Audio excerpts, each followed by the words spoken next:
தனக்கு கொத்தடிமை சேவகம் செய்வதற்கு இந்தியா தயாராக இல்லை. ஜனநாயகம் ஒட்டுமொத்தமாக தாக்குதலுக்கு ஆளாகி இருக்கிறது. திமிர் இருந்தா என்ன அகம்பாவம் இருந்தா நீங்கள் சொல்வீர்கள். அந்த முழக்கம் டெல்லியின் சுவர்களிலே எதிரொலிக்கட்டும்.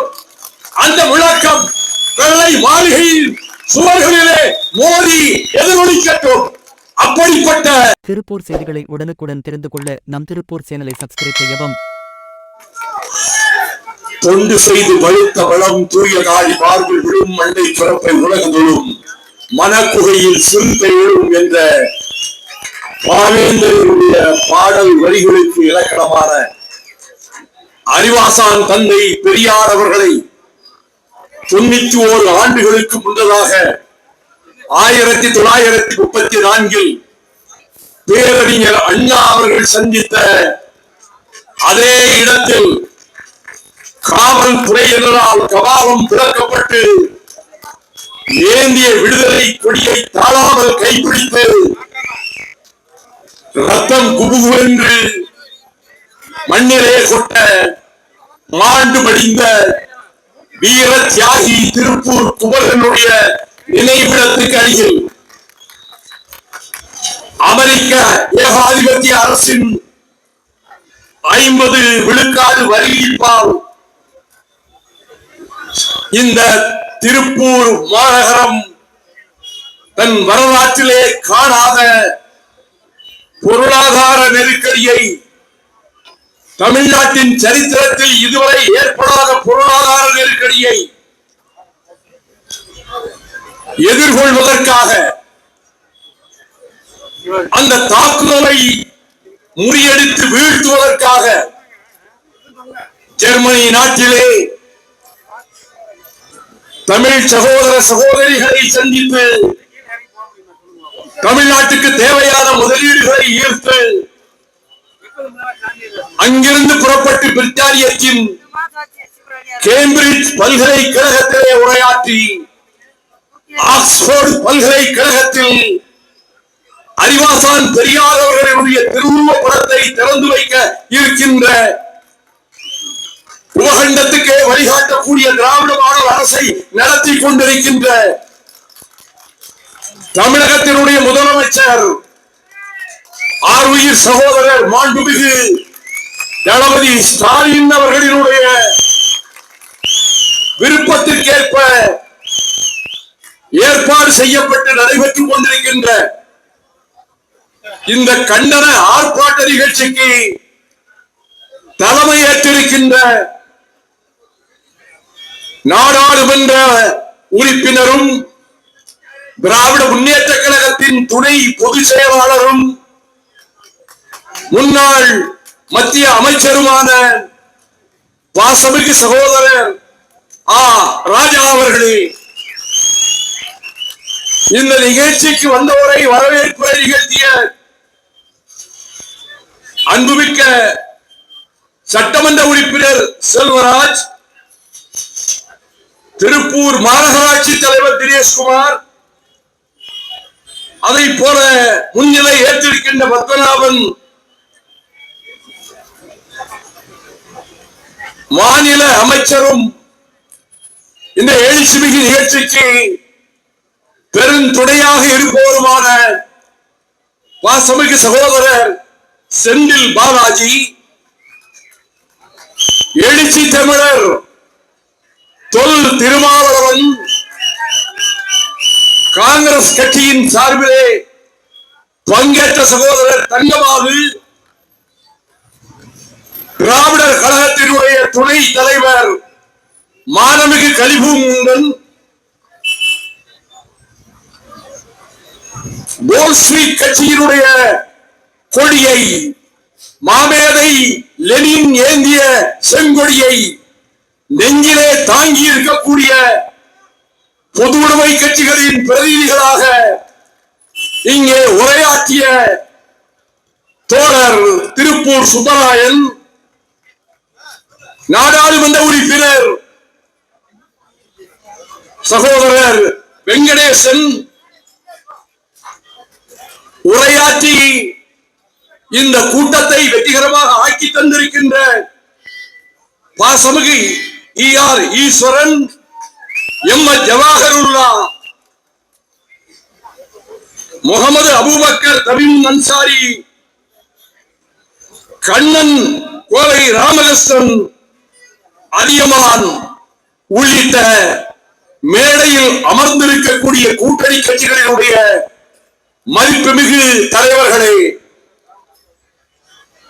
நெருப்பு மழை பெய்வதை போல அவ்வப்போது மேகங்கள் கண்ணாமூச்சி விளையாடிக் கொண்டு சூழ்கொண்ட கொண்டல்கள் வானத்திலே மிதந்து வர, அந்த இடைவெளி நேரத்திலே பானங்களாக பாய்கின்ற அனலுக்கும் அக்கினி வெயிலையும் சகித்துக் கொண்டு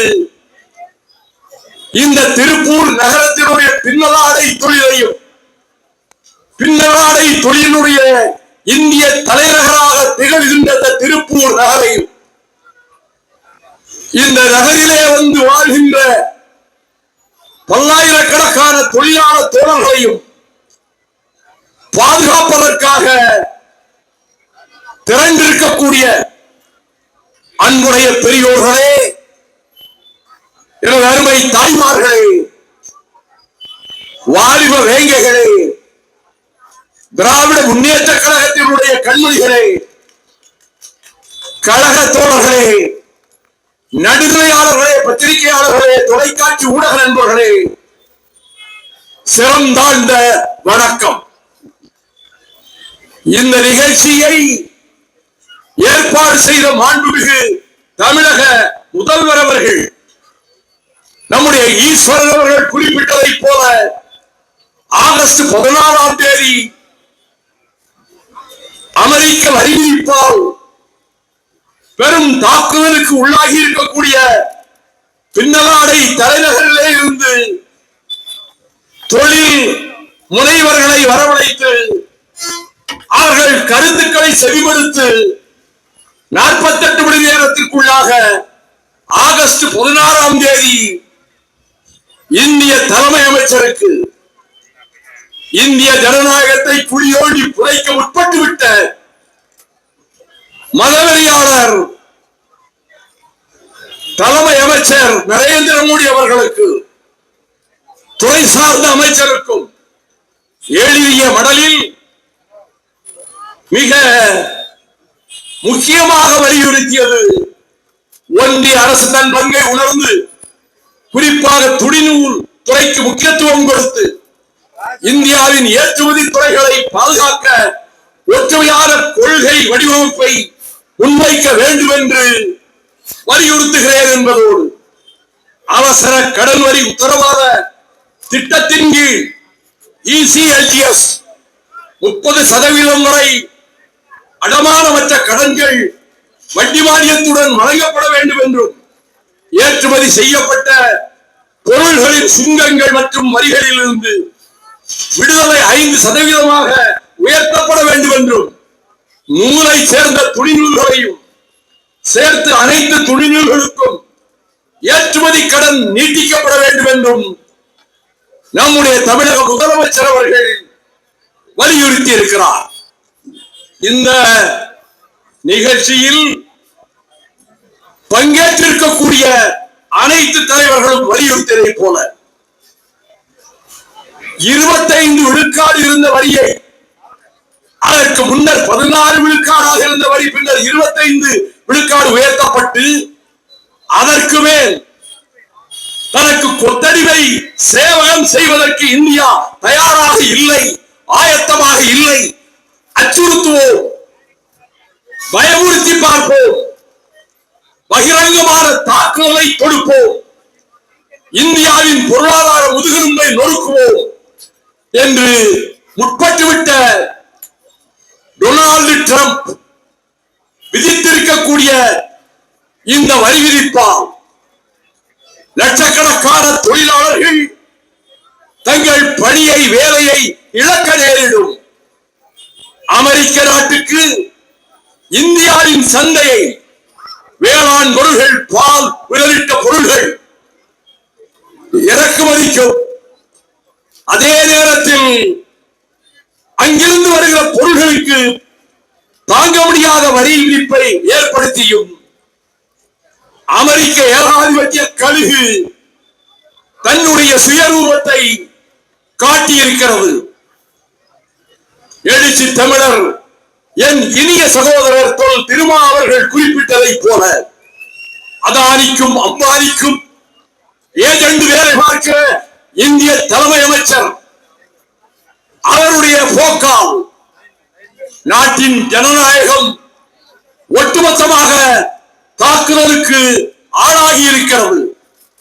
இந்த நிலையில் இந்த திருப்பூர் நகரிலே இருந்து ஆண்டுதோறும் ஆயிரம் கோடிகளுக்கான பின்னலாடைகளை ஏற்றுமதி செய்தவர்கள் இப்போது பெறப்பட்ட ஆர்டர்களுக்கே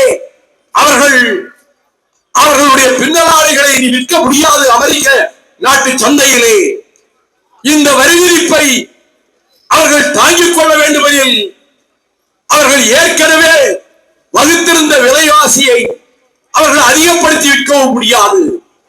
இந்த பெரும் சோதனைக்கு ஆளாகி இருக்கக்கூடிய இந்த பின்னலாடை நகரிலே மட்டுமல்ல, கரூர், திண்டுக்கல், ஈரோடு மாவட்டங்களிலே இருக்கக்கூடிய பின்னலாடை தொழில்களும் வேளாண் தொழில்களும் பெரும் பாதிப்புக்கு ஆளாக நேரிடும் என்பதால் இந்த கொதிக்கும் வெயிலையும் பொருட்படுத்தாது நடைபெற்றுக் கொண்டிருக்கக்கூடிய ஆர்ப்பாட்டத்தில் கடந்த 3 மணி நேரமாக வயது முதிர்ந்தவர்கள், என் அருமை சகோதரிகள் மயங்கி விழுந்து விடுவார்களோ, இந்த வெயிலின் உக்கிரமம் தாங்க முடியாமல் பாதித்து விடுபவர்களை என்று மேடையிலே அமர்ந்திருக்கக்கூடிய நாங்கள் கவலைப்பட்டுக் கொண்டு தங்கள் உரை வீச்சுக்களை சுருக்கமாக ரத்தின சுருக்கமாக நிகழ்த்தி இதற்கு ஒரு உந்துதலை தந்திருக்கக்கூடிய இந்த கூட்டத்தில் நாம் உறுதி எடுத்துக் கொள்வோம்.